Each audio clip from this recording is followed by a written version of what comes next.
কারাগার প্রাঙ্গণে এর আগে কোনো ঈদে দেখা যায়নি এ ধরনের উৎসবের আমেজ।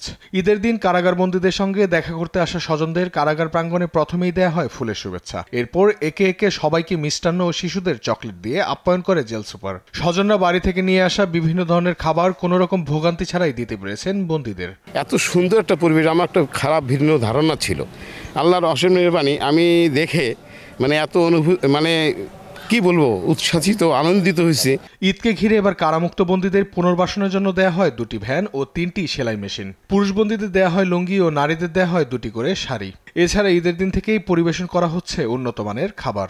পোলাও, মাংস অনেক কিছু খাওয়ানো হয়েছে, আবার ওদের কাপড় দেওয়া হয়েছে, মহিলাদেরকে শাড়ি দেওয়ানো হয়েছে।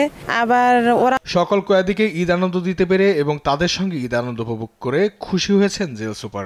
কারা মহাপরিদর্শক মহোদয়ের নির্দেশে বাংলাদেশের সকল কারাগারে এবার ঈদের আনন্দ এবং উৎসব কারাগারের ভেতরে এবং বাইরে উভয় ক্ষেত্রেই আয়োজন করা হয়েছে। নীলফামারী জেলায় কারাগারে মোট কয়েদির সংখ্যা 329 জন। এর মধ্যে পুরুষ 313 জন ও নারী 16 জন। নিউজ ডেস্ক, দেশ টিভি।